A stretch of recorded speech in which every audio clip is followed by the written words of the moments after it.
Welcome to all our participants from around the UK and the United States, and often from other parts of the world as well. Happy to talk about this very interesting and always current question with a particularly distinguished group of panelists. I want to introduce Catherine Pepinster, who is a British journalist, author, and broadcaster. She's been a senior national newspaper executive, edited at Catholic Weekly for 13 years, and regularly broadcasts for the BBC. Kate Ruan directs the Free Expression Project of the Center for Democracy and Technology here in Washington, D.C. She's an attorney with a strong background in legal research and is particularly interested in the way that strong protections for free expression benefit communities of color and others that are often censored and little listened to.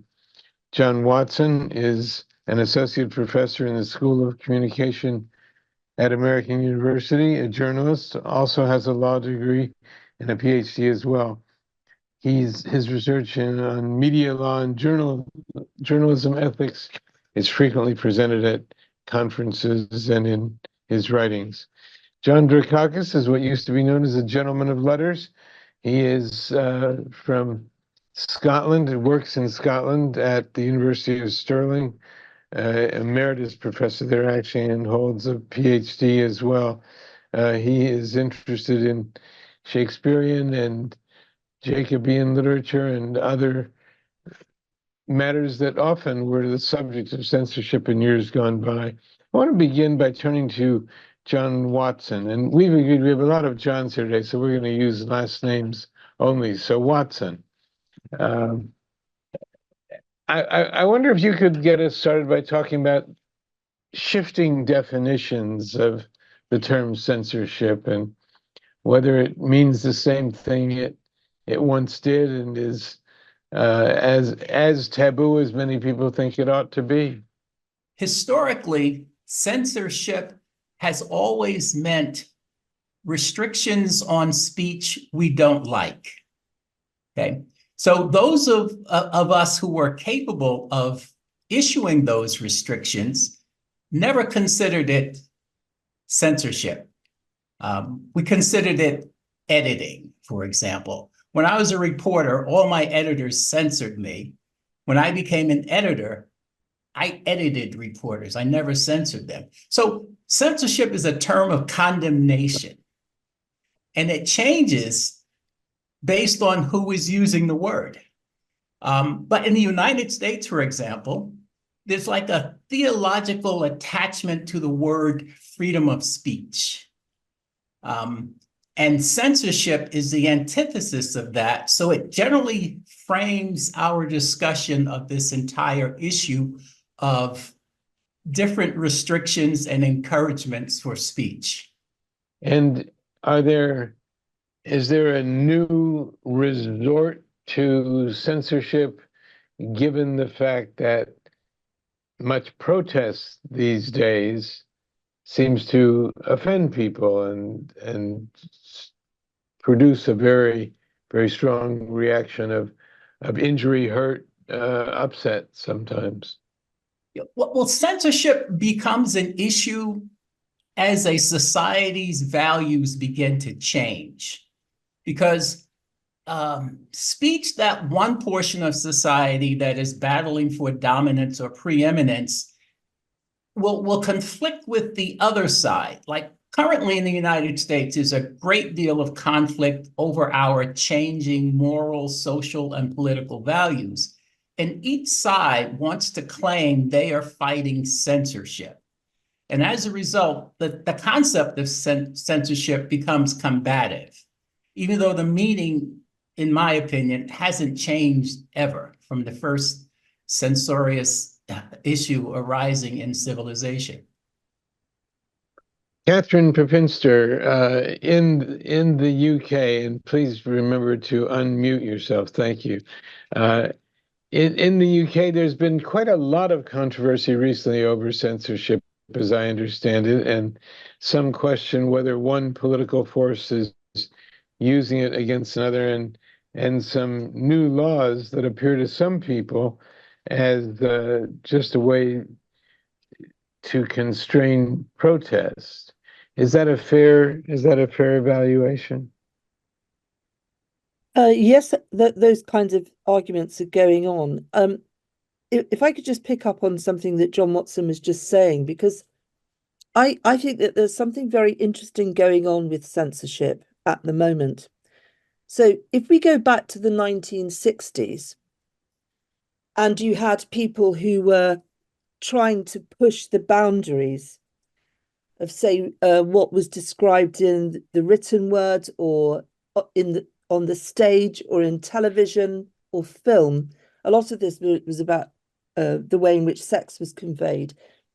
The people who pushed the boundaries were seen as progressive, and the people who were seen as wanting to restrict things was seen as very conservative.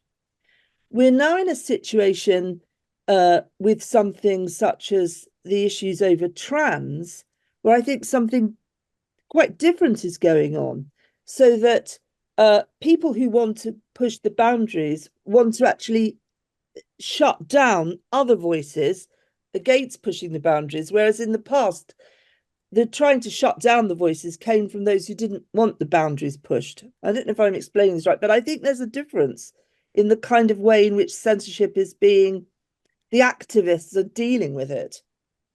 Mm. Kate Rowan, how would you compare trends in the United States to this? Censorship is a word that is definitely attached to politics one way or another. In your efforts to protect the voices of minorities and dissenting communities, how does censorship come into play? I think I've heard a lot of really interesting things and really interesting concepts so far. One thing I want to draw out is one of the big questions when it comes to censorship is who is doing the censoring. Of course. I think that there are much bigger concerns when it is the government deciding, whatever government entity, deciding what people can or cannot say. And I think that is some of what we're seeing when we talk about student protests, right? It is when the government comes in the form of the police or in the form of the public university to stop the protesters from speaking, that we have the clearest evidence that censorship is ongoing. But another kind of situation in which we see in which we see debates about content or the type or speech that should or should not be suppressed is on social media, for example, where people talk about the content moderation policies of social media companies, and content moderation policies are those companies making their rules about what can and cannot be said on their services, and whether those policies and the ways in which they are enforced are censoring or disfavoring particular views.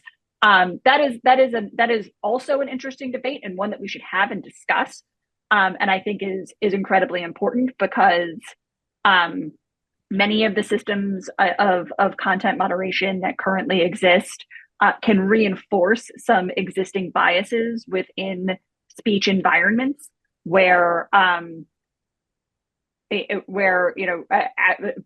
Black people, LGBTQ people can often find themselves disproportionately censored within those systems.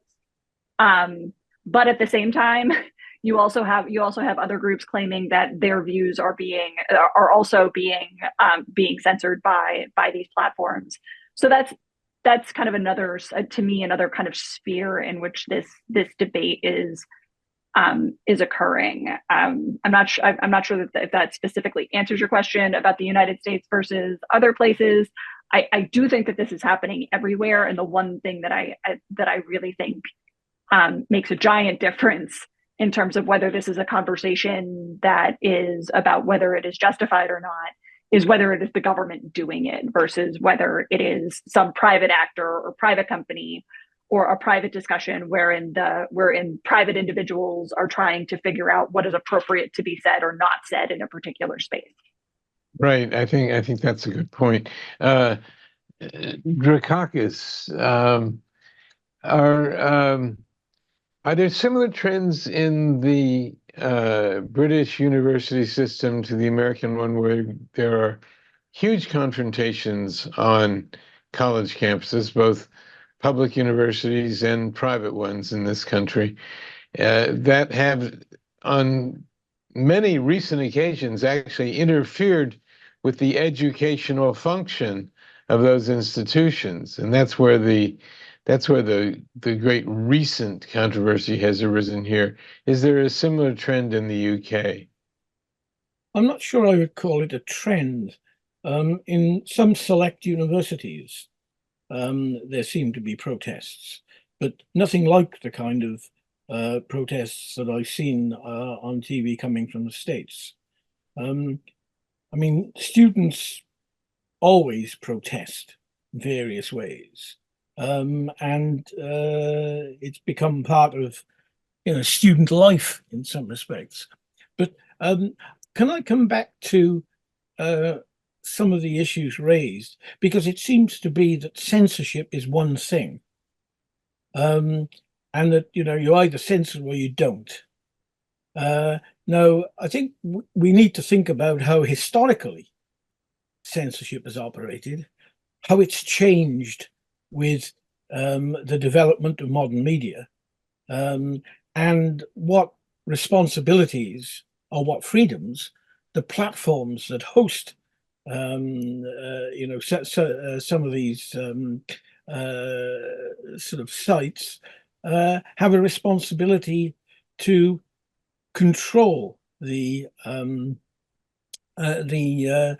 material that's being put out. Am I correct in thinking that there is very little control by these platforms? I think that's correct. Certainly much less control than there was Okay, in and how classically over literature in certain cities and states in the United States. And how would that differ from should we say printed constraints? Restraints on the newspaper industry, what it can publish, what it can't publish. And I think the argument certainly in this country has been in part about whether these media platforms are in fact to be treated in the same way that publishers would be treated, or what would happen if, for example, the same rules governing publishing, print publishing, were to be applied to media platforms. I would ask Kate or Watson to answer that question and compare what I would call classic censorship to current censorship today. I'll jump in first. Classic censorship, I think we have to go back to the time of John Milton and John Stuart Mill. These were highly intellectual writers at a time where there was not widespread literacy. So they were a few people. And at that time, the focus was almost entirely on the content of the idea.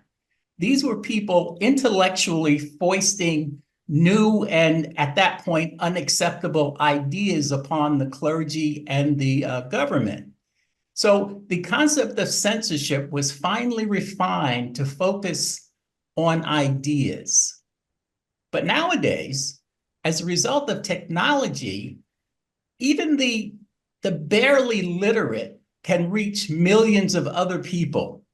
So the concept of censorship is no longer simply focused on a clash of ideas, but on a clash of the manner that these ideas are expressed. The classical, I say, innovation in ideas came from people who were learned in the process of rational discussion and persuasion. But now much of this comes from people who just have to be smart enough to press a few buttons.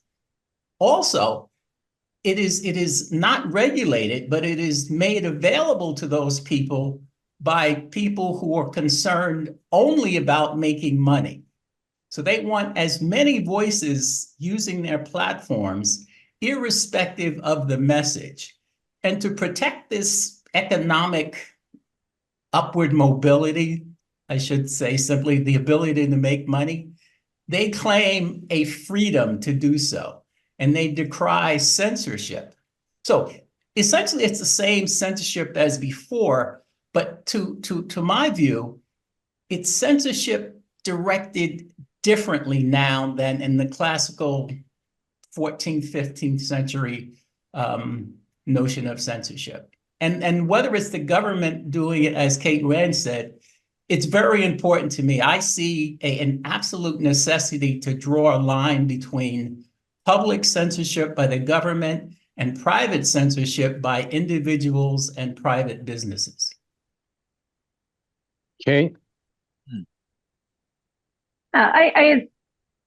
In terms of the question that I think John Drakakis posed of like, what would happen if we impose the same laws on media platforms like social media companies as we do on traditional publishers? In the United States, we affirmatively do not do that. We have a law called Section 230 of the Communications Decency Act, which says that interactive computer services, which encompasses social media services, cannot be treated as the publisher or speaker, or cannot be held liable as the publisher or speaker of information provided by somebody else. So information provided by the platform's users.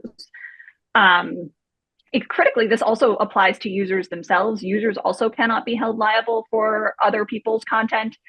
So that means that if there's something illegal and something that you might reshare online that you didn't create yourself, you are also eligible for protection under Section 230. The reason that Section 230 exists is in part because when the internet was pretty nascent, two lawmakers took a look at it and took a look at how some of the case law around publisher liability for social media platforms was developing.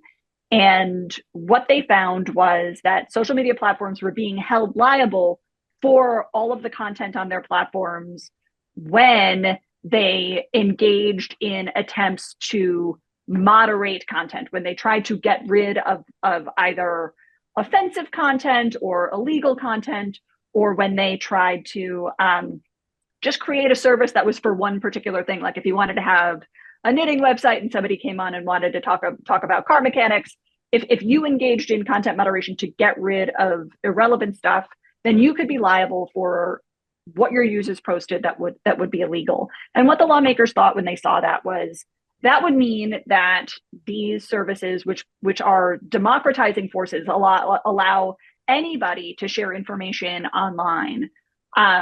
These services would suddenly have to really slow down the publication of their content because they would have of user content, because they would have to investigate each of those individual millions, now billions per second of posts to decide whether it did or didn't pose some liability risk. And so what the lawmakers said back then was, actually, because we want this to be because we want the internet to be a place for free expression, we are going to say that the lawmakers that interactive computer services won't be liable as publishers for other people's content. They are still liable for their own content. They are still liable for their own illegal content and their own illegal conduct, but they are not liable as publishers of other people's content.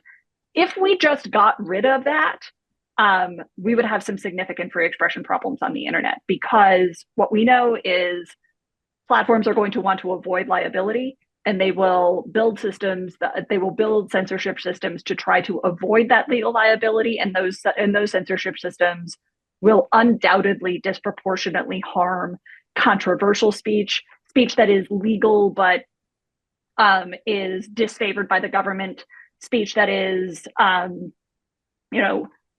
difficult to encounter for whatever reason, speech that pushes boundaries. That will be the speech that will be first on the chopping block. So that's one of the concerns that I have when we talk about getting rid of what we call, generally speaking, intermediary liability protections on the internet. There could be other ways to do it. I know that it is done differently in Europe, for example, under the DSA. There is a new regime that has just come into effect. We're going to see how that goes. But I do not think that we can necessarily. I do not think that it is good for free expression for us to remove some of those for us to just remove those intermediary liability protections and treat publishers online the same way that we treated publishers before the internet existed. But this is a problem, isn't it? Because the laws that we have are applied then to platforms of one sort or another, and this is where the problems come in. We're always dragging our feet in legal terms, in the face of this. And let's be honest, I mean, those who operate platforms are interested in getting advertisers to pay them. That's their main reason for existing. And so the more advertisement they get, the better it is. Nobody bothers about censoring advertisements. You apply any system of truth to an advertisement and you're going to get into serious trouble, it seems to me. It's become a kind of a complete mess as far as I can see. And I'm not sure that, a historical view actually helps. I mean, my work is in the 16th century when there was censorship. It would be very difficult to tell what got censored because we don't have the information. I mean, we can speculate on the basis of comments that are made, but it's very, very difficult to determine what is actually censored, whether it's political censorship, religious censorship, or simply censoring people who say things that might offend other individuals. In fact, I would suggest that the notion of the individual is itself a very political one. And here's a big difference between Britain and the United States. You have a constitution. The First Amendment of your constitution directly deals with the issue of freedom of expression. We don't. If you try to impose a written constitution on the British public, I mean, that's the nearest way to get a rebellion, I think. Politicians have tried and failed to do it. But it does affect how you deal with this issue that you call censorship. Well, you do have to watch out for these rebellions against the British Crown, John. You can talk about the British Crown. There are certain things that we are not allowed to know about the British Crown. We're not allowed to ask questions about the financing of I want to these things, and there is a form of censorship already in operation that a certain section of the public are allowed to benefit from.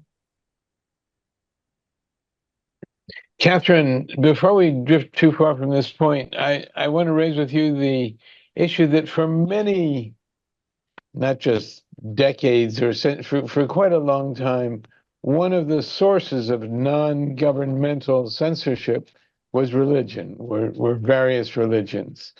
And this was a very important force. It certainly was in the United States as well. Banned in Boston was a very meaningful term. And it was largely because of the strength of the Catholic Church in Boston that things were banned. So with the great changes in the attitudes toward and the roles of religion in our societies these days, how has that evolved? I think one of the real problems that you can see with what we'd call censorship, let's stick with the Roman Catholic Church, and there has been censorship in the Roman Catholic Church in terms of attempts to shut down theological challenge, etc. What that leads to, I think, is a culture of of secrecy. They don't want they haven't wanted to open the windows into the church. That started to change with the Second Vatican Council, but not as much as one might have hoped. And I think that culture leads in it also to secrecy, and both forms of censorship and secrecy about the church was about trying to ensure that the laity were not scandalized. It's the attempts by the Catholic Church to limit discussion, to limit theological challenge has perhaps lessened, but nevertheless, there have been some people in recent times who've felt the power of the Vatican, they felt the hand on their collar, and if you experience that, it's extremely difficult. There was a Jesuit at one time Jacques Dupuy, who was effectively persecuted over his thinking on religious pluralism. The Congregation for the Doctrine of the Faith under Joseph Ratzinger, who later became Pope Benedict XVI, really went after Dupuy. There's been a priest in more recent times, Irish priest Tony Flannery, who has challenged the Catholic Church on the ordination of women, which went down very badly, and he's still suspended for that, even in the papacy of Pope Francis. So they have used discipline to limit debate, and it's interesting that they do that, because the Catholic Church at the same time has been very aware of how the media, how communication can also be used for your benefit. They got Marconi to help them with the wireless very early on in the days when wireless was being invented. They got involved with social media very early on, so they understand how powerful communication is. But at the same time, with certain individuals, they want to counter that communication. And before we move on, we might want to remind our participants at a distance, if they want to submit questions, to use the Q&A button on Zoom. And this would be a good time to do it as we sort of round the corner of the half hour and look toward another part of our discussion in about 15, 20 minutes or so. John Watson, I'm struck, I'm glad Kate Ruan brought up Section 230, and we live in this world where Section 230 purports to have solved a great deal and liberalized expression a great deal. But it strikes me that there may not be that much choice about really regulating social media, how to create a form of censorship that actually can occur quickly enough to have any impact is one of the big questions, without stationing some sort of arresting officers at every headquarters or something like that. Have our hands effectively been tied from reasserting any sort of control on social media? I wouldn't say they have been tied, but I would say we have chosen to have them tied. In this country, we see a dichotomy between freedom and responsibility. Accordingly, and 230 represents this almost precisely, the more responsibility we place on you, the less freedom you have. And in the United States, anything that diminishes freedom for whatever purpose is frowned upon. But I see a greater value in responsible speech as compared to free speech. Unfettered expression has no value except to the individual who's expressing his or her views. For society in general, responsible expression has enormous social value. So when I say we chose to be put in a position of no choice, I'm saying, is this financial issue so great that we are willing to endure the harms of irresponsible expression?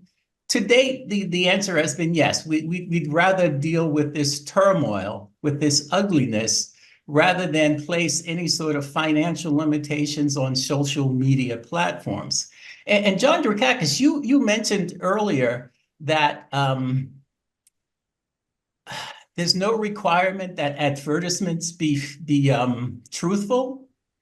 Well, in the United States, advertisements have to be truthful. They lose absolutely all First Amendment protection if they are false and deceptive. Okay, so the United States Supreme Court and Congress have placed an extreme value on responsible advertising and totally abdicated responsibility for political speech, particularly when that political speech is in a political ad.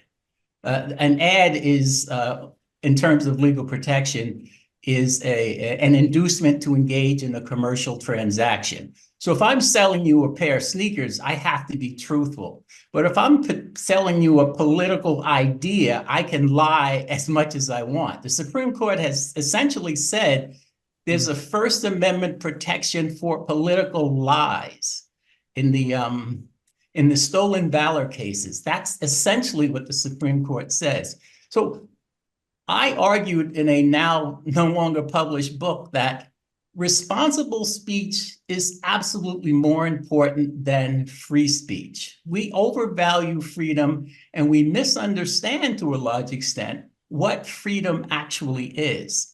I believe that actual absolute freedom is anarchy. If we share the planet with other people, our speech has to be responsible. Free expression has its place, but if you live alone on a planet, I say express the hell out of yourself. But if there's at least one other human being on the planet, you need to be responsible if you want to have a proper relationship with that other person who inhabits the world with you. Can I ask a follow-up question to Watson? Yes. Who decides what's responsible? Yes, Okay, In that, exactly.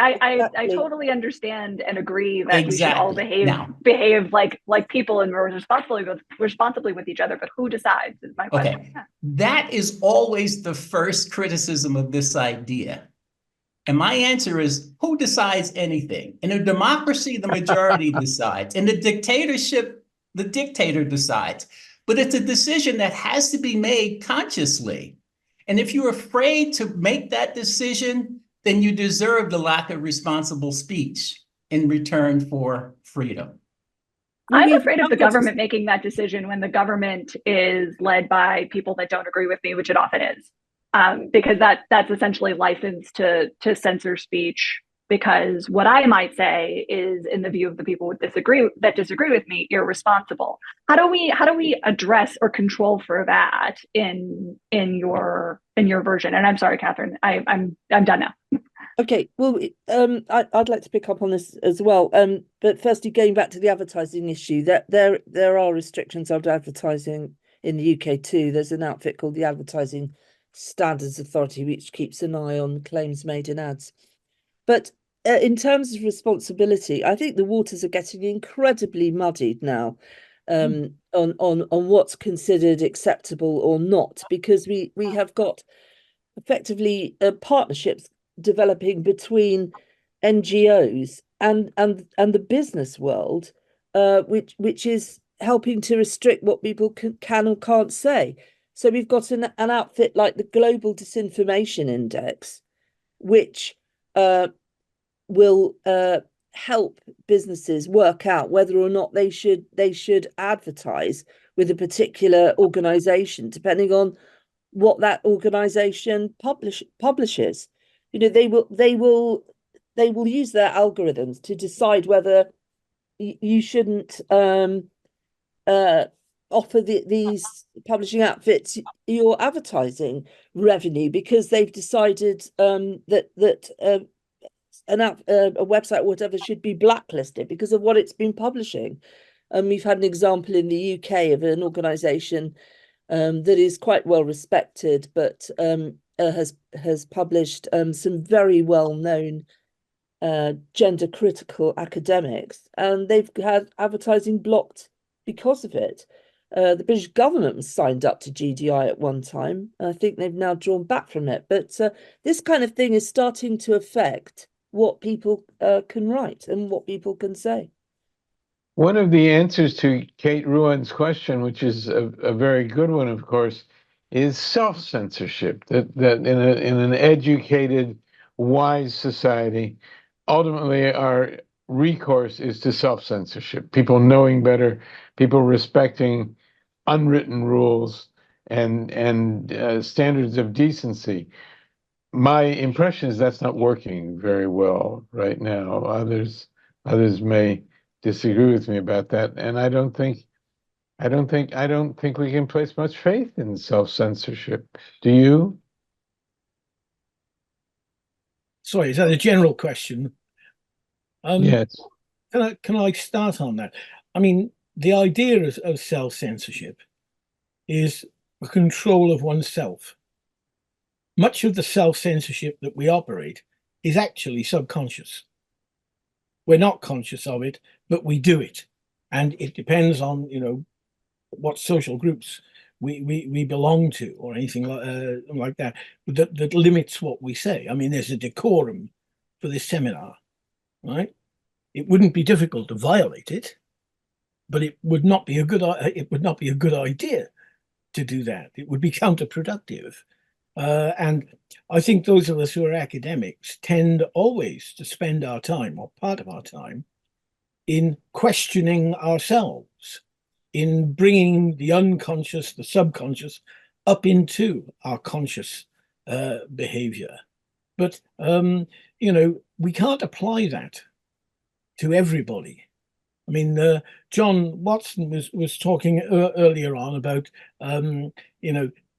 the late 17th century and censorship, and saying that it was only for literate people. True. But also, of course, if you think of that, project that to the 21st century, we're now in a post-literate world. So the young people who, live in accordance with the phones that they have in their hands. I don't know how to use one properly, so I'm afraid I'm a Neanderthal in this respect. But they're not illiterate at all. They can read, they can write, but they transform the language by virtue of the instrument that they're using. Now, it seems to me that we need to get under all of that before we can start thinking about censorship simply as the operation of power. I mean, at the root, censorship requires power to operate it. And the question is, whose power?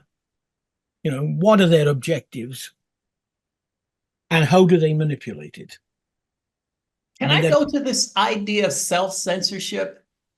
I think that's a wrong conceptualization of what happens in what we consider to be self-censorship. I think I would choose to use a word like respecting others, because self-censorship means you're somehow restricting yourself. That's a negative action. But if you are speaking in a manner that is respectful of other people, that's a positive reaction. It's not self-censorship. Self-censorship assumes that we have these native negative impulses that we want to put out there in the universe. And I'm not sure that I agree with that as a basis for discussion.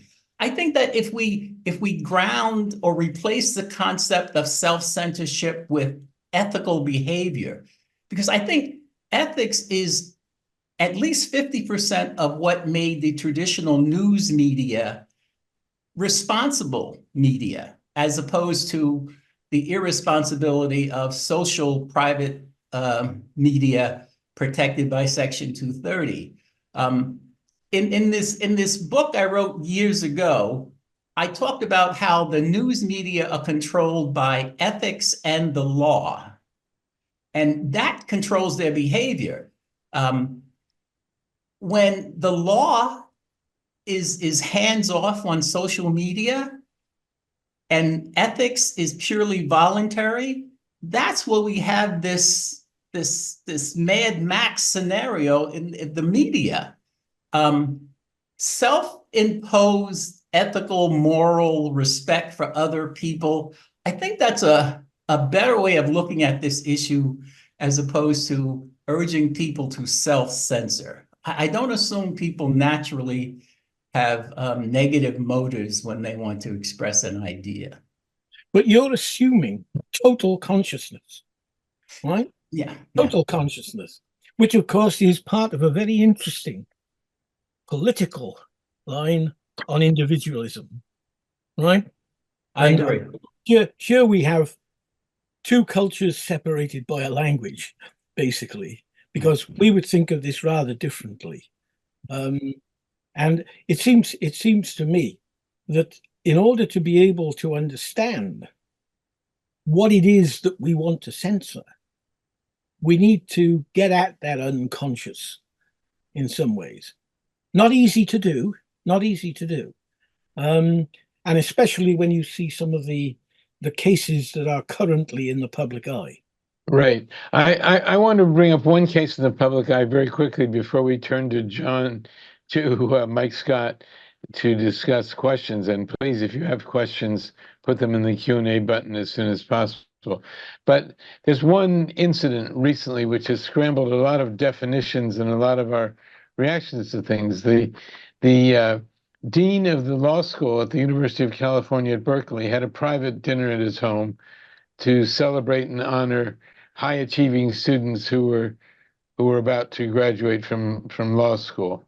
This dinner was invaded. I think the word invaded is not melodramatic here, was burst into by people advocating a particular cause in the Middle East, the pro-Palestinian demonstrators, and they demanded the right to speak, and they had chosen this as an occasion for reasons that can only be reasons of prejudice and discrimination. And the dean of the law school said that he was going to throw them out, that they did not have the entitlement to invade his private home and do this. And he said something that seems to me has needed to be said for quite a long time. He said, "You do not have freedom of speech in my house. I control who can speak in my house." And it was a sort of shockingly blunt statement. But he's become a hero for very informally drawing some lines on what he considered, and many would consider, hate speech and not responsible free speech, as you define it, John Watson. I think we're all yet to see what some of the consequences are of this stand that he took in this case. I don't know whether anyone else has been following this and wants to comment on it before we go back to Mike Scott. It hasn't sort of really come into the news over here, but one issue I think is worth raising is the gap that we determine between public and private. I mean, it seems to me that people invading your own privacy is not quite the same thing as, you know, people making public statements from different positions. And again, I think that idea of it comes in as part of this notion of individuality that I'm thinking about. And it's much, much stronger, I sense, in the States than it is here. But I mean, is it stronger across the States, or is it strong only in relation to certain individuals or certain groups of individuals? I mean, the question Sure. I'd ask of your dean is that house provided by the organization for which he works? I mean, if he were a vice chancellor in Britain, he would have a house provided by the institution. So the question then would be whether this is private or public. I don't have an answer to that. Stanford, to that it's Stanford, particular right? question. Stanford's a private university. No, So it was at Berkeley, Berkeley, which excuse me, is I'm a sorry. So public UCLA. university. All right. But that's not to say that Berkeley provides the house. I have no reason to believe it. I must say, for somebody who has fancied myself more or less a free speech absolutist for a long time, I'm very relieved to have someone enunciate the notion of a private space where you can't dictate my agenda of what we're going to talk about, what we're going to think about, and what we're going to have for dinner. I just think, well, what we're going to have for dinner intellectually.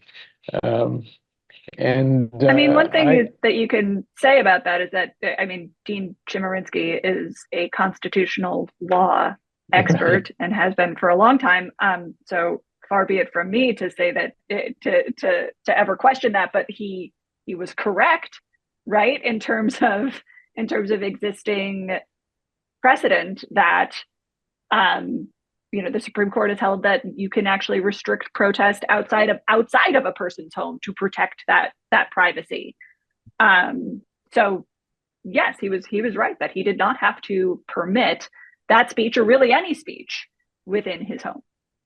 Yeah, and the fact that the university owned that home, to me, is irrelevant.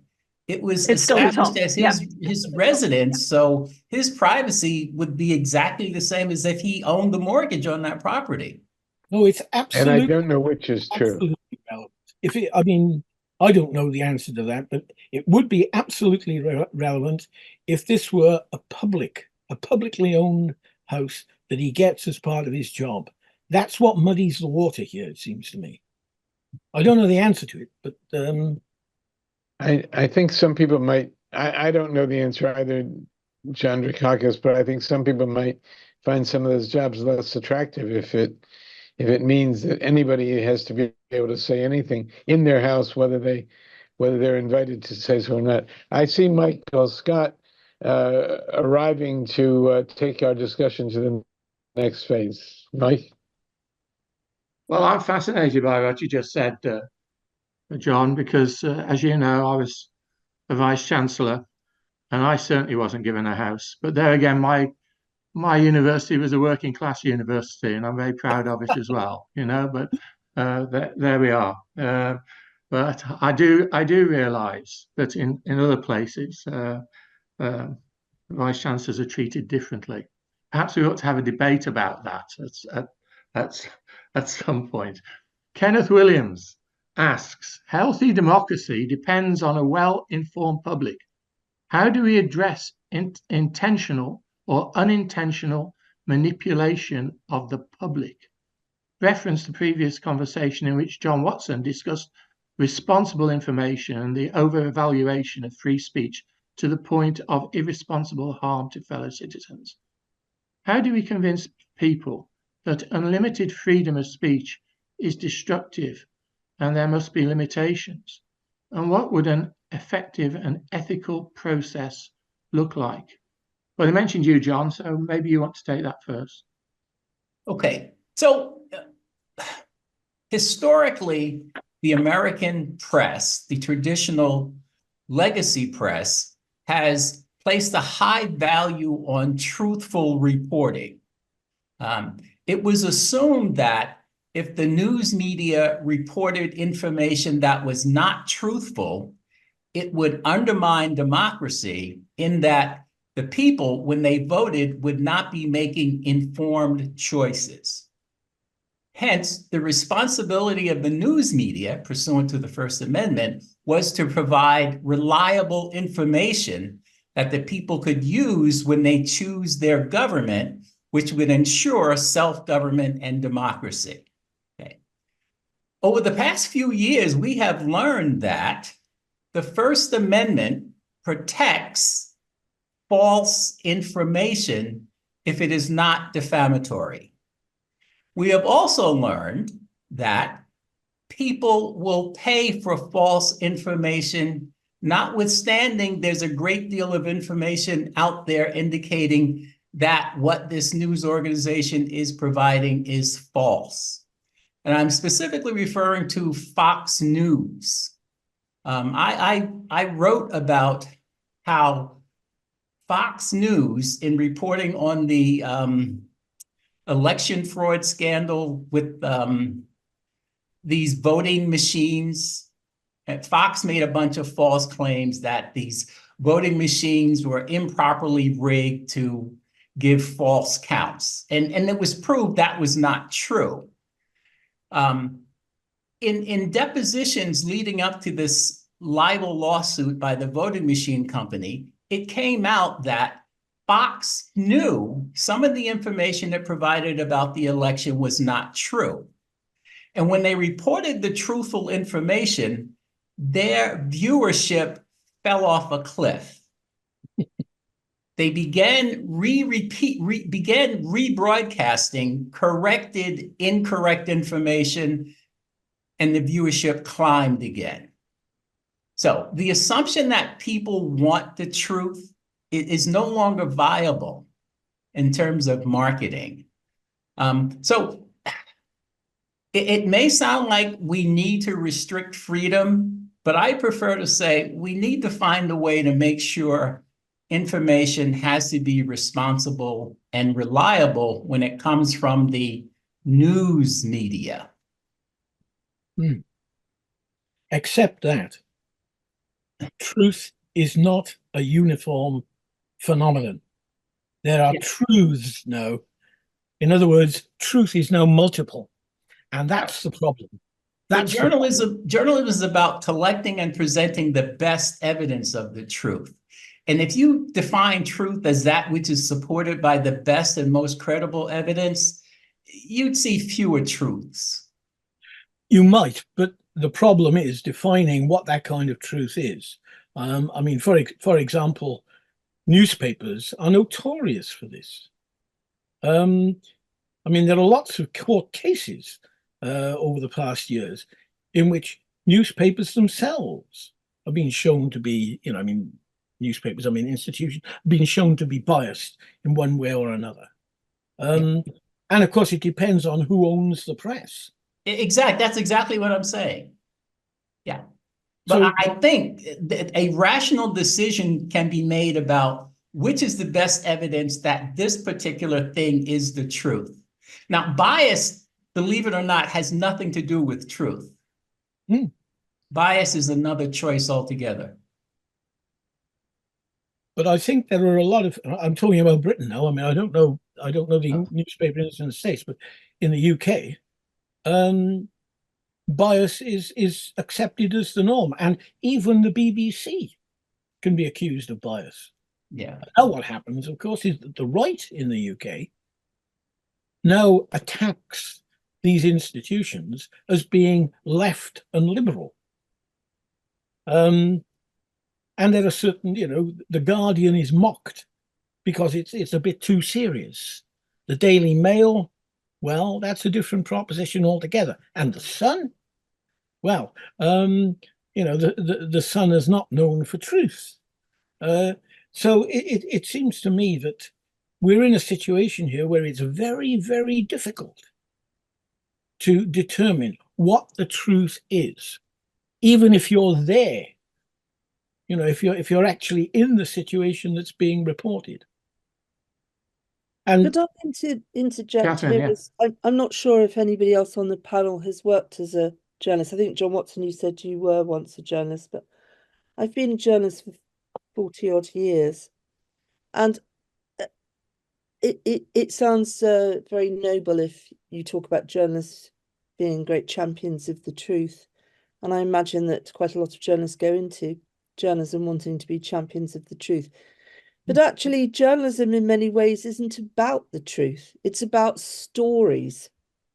And what makes your story isn't just about who your proprietor is or who your what your political view of the world is. It's also about who your readers are. And you, as a journalist, you will focus on a story according to what you believe your readers are interested in. So you may call that bias, but I think it's something that we should bear in mind, and that leads, of course, to what you might call self-censorship. That a news website or a newspaper or whatever will decide to run a particular story because they believe it's something that will interest their readers, and they leave something else out because they think it won't. And you may call that a form of censorship, but I think we need to remember that journalism is about stories. Can I interject a bit respectfully? Journalism is about collecting the best evidence of the truth. Okay. Bias is unavoidable if there are human beings in the equation. What we refer to objectivity is actually the proper bias. Journalism isn't about storytelling. I don't consider novelists to be journalists. I don't consider. If you work in a newsroom, I'm not sure when you last worked in a newsroom. If you work in a newsroom and you go up to your news editor and you say, I've got this information that shows that the Prime Minister has been taking money from this business, the news editor doesn't go, what a great truth that is. They say it's a great story, and that affects how journalists think. That's the point I'm trying to make. It doesn't mean that they aren't interested in the truth, but it does affect how they see the world. Or they go to the news editor with a story, and the news editor says, our readers aren't interested in that. Don't bother writing it. So journalism is affected by, I'm not saying we are dealing with fiction, but we have this sense of things that interest people. And so we write them. And truth comes into that because a lot of people are interested in the truth. They want to know what's going on in Gaza, but they have ways of conveying that and ways of not conveying those bits of information that they have. If this Sandy, reporter were at the golf, can I just, sorry, John, can I bring Sandy in? Because Sandy's worked in newsrooms all his life, really. Well, a lot of his life. What's your experience? Is that the same experience in the States? Yes, thank you, Mike. I've been a journalist for so long that I still regard myself as a journalist, even when I'm meant to be doing other jobs. And I have found what drew me to journalism, quite honestly, more years ago than I'd like to admit, is that it was the one way I knew of and could discover to try to do what John Watson describes as the purpose of journalism, which is to find the best representation of the truth of what was happening. Of course, I was subject to bias. I think that's important to admit, but I never knowingly tilted the story in decades, and too many decades to admit, because of those biases. But without journalism and without a free and robust press, media, I don't think democracy can or will survive. It is the one. It is more reliable at this point than the judiciary in this country as a way of establishing what's really happened and what the truth is. But it's threatened. It's severely threatened. It makes this, our subject today, all the more urgent in my view.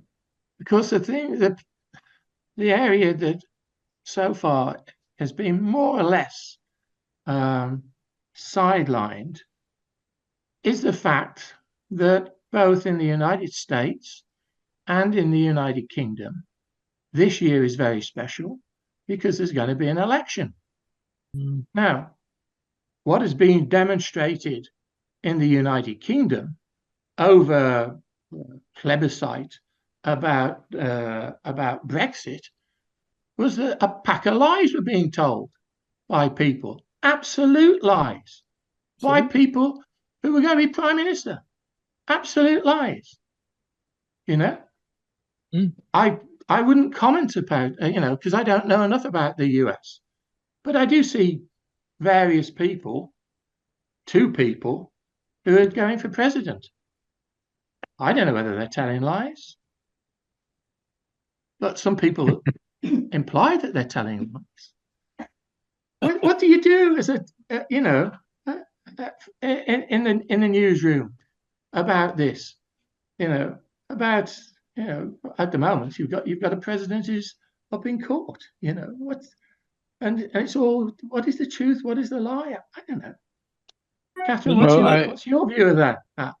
I'd be interested to hear what John Watson has to say about this, and Catherine is an experienced journalist, but the system is certainly put to the test by the situations in both the UK and the United States this year.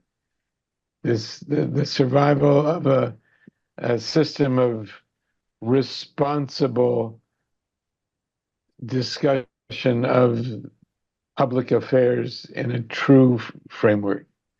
And it's demonstrable that this has not always been the case in recent years in either place. The political system in the United States has fundamentally changed the practice of journalism in the United States. I've only been a journalist for 21 years, and I still work at the investigative reporting at the Washington Post. But when I was a reporter, first 10 years of my life as a reporter, we were not allowed to refer to anyone as a liar. We were not allowed to indicate that someone is a racist. Over the last 7 years, some of the most responsible news organizations in the United States now regularly use that terminology because the political landscape has changed such that politicians can lie and they can get away with it. So in the current political scenarios that we are living through, journalism is going to change even more.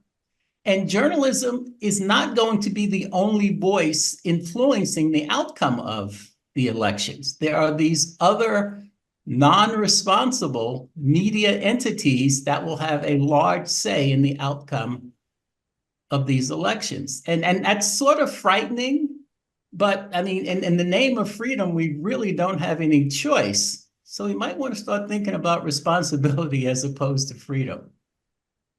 Catherine? Just talking about elections and political reporting.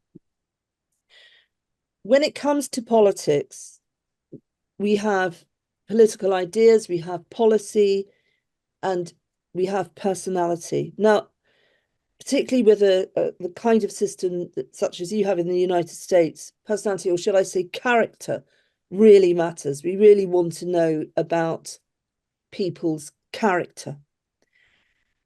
The difficulty, I think, with the kind of news reporting that we have nowadays is that there is such a focus on personality or character. We're influenced in a way as journalists by the cult of celebrity, that there's not enough attention paid to policy and a lack of scrutiny. And that's perhaps not so much about censorship as about choices made about journalism. Or perhaps sometimes it is down to censorship because politicians perhaps are reluctant to engage as fully as they should, helping journalists scrutinise policy. The other thing that's happened in the UK, and I don't know if this has happened in the United States, and will really have an impact when it comes to our next general election, is that the part of the media that has suffered to a huge extent in recent times, in terms of economics, in terms of the impact of social media, etc., the impact of the algorithms that outfits like Google use, is the local media. It's a disaster zone. And our next big election, our general election, will be fought on TV, it'll be fought in social media. But when it comes to coverage at the local level, when it comes to electing your local member of parliament, the scrutiny won't be there in the way it once was. So people's access to information will be really limited, and that's a huge problem. Can I take that up? We're getting short of time now, but there's something I thought was really important being asked here by Natasha Kinmont. How, and it relates in a sense to where you're going on this, Catherine. How does censorship look for youth pre-college age in school systems? Specifically, who is the deciding authority on who is to be censored? Kate, you want to go on that? Youth? Sure, I'll try it. Generally speaking, here, the deciding authority on censorship in schools is the school. The schools generally have rules that in universities, it's codes of conduct. And some of those can talk about the types of speech that are and aren't permitted on campus. And in elementary, middle, and high schools in the United States, there could be much stronger censorship policies. But we do have a long line of Supreme Court cases that essentially boil down to the idea that students do not lose their First Amendment rights at the door of the school. Right. The school has greater authority to restrict speech, to censor speech within the school in service of the school's educational mission. So if you're doing something that interrupts the school's operation, the school has more authority to decide what can and can't be said and when it can and can't be said. But if you, for example, like Mary Beth Tinker want to wear a particular piece of clothing in protest of the Vietnam War, the school cannot stop you from doing those things. That was First Amendment protected activity. Also, the school cannot necessarily control what you say outside of school. There was a recent Supreme Court case dealing with a Snapchat that was sent by a high schooler where she was complaining about not making the cheer squad. And she used some very colorful language in that chat. The school became aware of what she had said, and they disciplined her for using inappropriate language at school, except she hadn't done it at school. She had only done it about school. And the Supreme Court said, actually, no, you cannot punish children for what they say. The school does not have jurisdiction to punish children for what they say outside of school.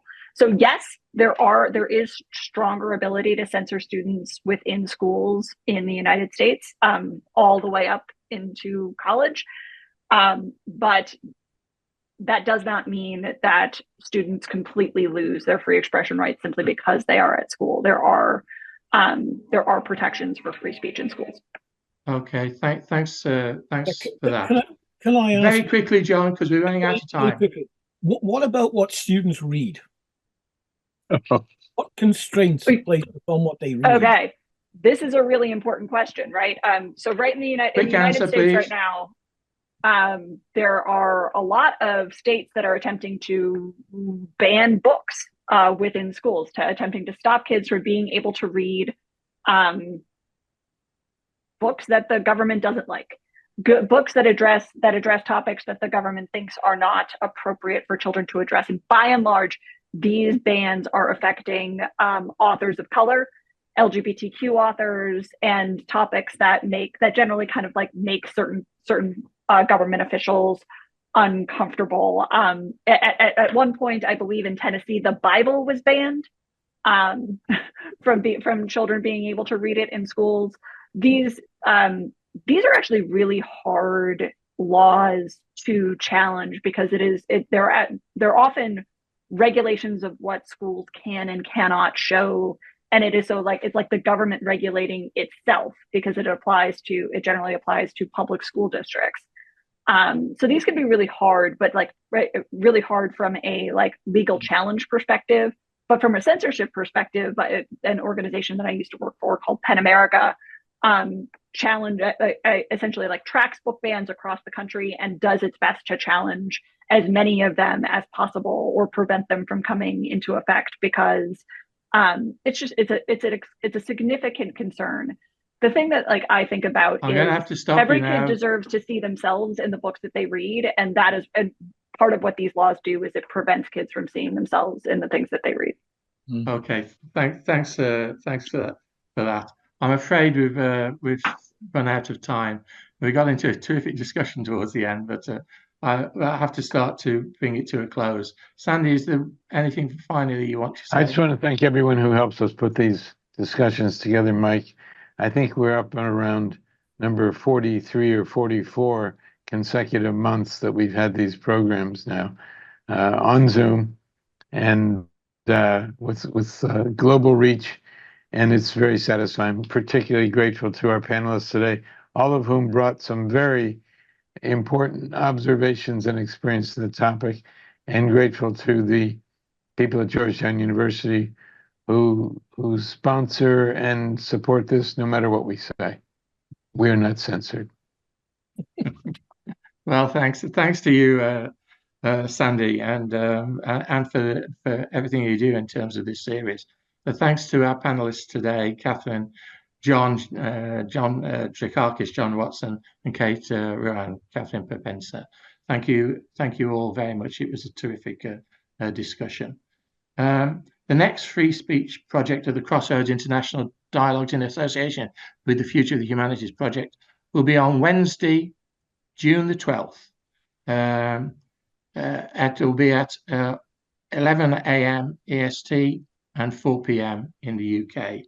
And we'll be discussing the United Nations and its role, particularly in the present climate, and what is going to happen. I also want to mention, with a little humility, a Zoom on Monday the 20th of May, when Michael Scott, which happens to be me, will be discussing Hamlet and Twelfth Night in the series Cultural Encounters, Books That Have Made a Difference. And it'll be Hamlet and Twelfth Night encountering death. An interesting thing, interesting plays is 1601. So that will be me on Monday the 20th of May in the Cultural Encounters series, 11 a.m. EST and 4 p.m. In the UK. My thanks also to the colleagues at Georgetown, particularly the President and also the Vice President of Global Affairs, Tom Panchoff, at Blackfriars, to John O'Connor, the Regent, and Richard Finn, the Director of the Las Casas Institute, the Campion Hall, to Nick Austin. I'd like to thank all those of you who've asked questions. You put them in a little late, I'm afraid, but we tried to get to some of the questions at least. Thank you all for attending today and for your support for our various series, especially Sandy. Just one little thing. My mother told me when I was very small, if you tell a lie, you have to live by it. I'm Professor Mike Scott, Fellow and Senior Dean at Blackfriars Hall, Oxford. You can follow me on Facebook as Michael Kerr Scott or on LinkedIn as Professor Michael Scott. Until the next time, take care, keep safe, and thank you again. What a terrific discussion.